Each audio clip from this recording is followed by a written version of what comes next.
Hello everyone, ఇదైతే Sunday vlog అండి. మన వర్కింగ్ చేసే ఉమెన్స్కి అయితే సండే వస్తే ఫ్రీ అనుకుంటాము, కానీ సండే వస్తే నాకు చాలా వర్క్ అయితే ఉండిద్ది. స్టిచ్చింగ్ బ్లౌజెస్ కానీ ఇంట్లో వర్క్ కానీ చాలా ఉండిద్ది. అదైతే మీతో షేర్ చేద్దామని ఈ వ్లాగ్ అయితే తీశాను. వారం మొత్తం సండే కోసం ఎదురు చూస్తాము, కానీ సండే అట్లా వచ్చేసి అట్లా వెళ్ళిపోయిద్ది.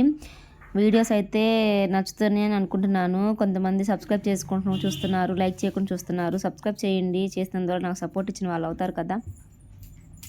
ఇంకా మంచిగా తీయాలని నాకు అనిపించింది. వర్క్ చేసుకుంటా కూడా నేను వీడియోస్ చేస్తున్నానండి. అది చాలా కష్టంగా ఉండిద్ది, అది చేసే వాళ్ళకైతే తెలిసిద్ది. అందుకని సపోర్ట్ చేస్తారైతే అనుకుంటున్నాను. సండే వ్లాగ్ అండి ఇదైతే. మార్నింగ్ నుంచి గిన్నెలు అయితే కడగలేదు, అందుకే చాలా నేను బయట అయితే కడిగేస్తున్నాను, లేకపోతే షింక్లోనే కడిగేస్తాను. దోసపిండికి అయితే వేసానండి. ఇంట్లో గ్రైండర్ చెడిపోయింది, మా వదిన వాళ్ళ ఇంటికి వెళ్ళి వేసుకురావాలి. మా వారు తినరు గ్రైండర్లో వేయకపోతే, ఎందుకంటే టేస్ట్ బాగుండదంట. మిక్సీకి వేస్తే నాకైతే ఏం తేడా తెలియదు, తనకైతే తేడా తెలిసిద్ది. సో పనంతా అయిపోయిందండి. ఇప్పుడైతే మా వదిన వాళ్ళ ఇంటికి అయితే వెళ్తున్నాను. మా పిల్లలేమో ఎక్కడికి వెళ్తున్నావు మమ్మీ, మేము వస్తామని అడుగుతున్నారు. పక్కకేనమ్మా అని చెప్పి వెళ్తున్నాను నేను. ఎక్కడికి వెళ్ళినా అడుగుతారు ఎక్కడికి అని, ఎక్కడికి వెళ్ళిపోతున్నామని. సో మా వదిన వాళ్ళ ఇంటికి అయితే వచ్చి గ్రైండర్ అయితే వేపించేసాను. నమస్తే అండి, బాయ్.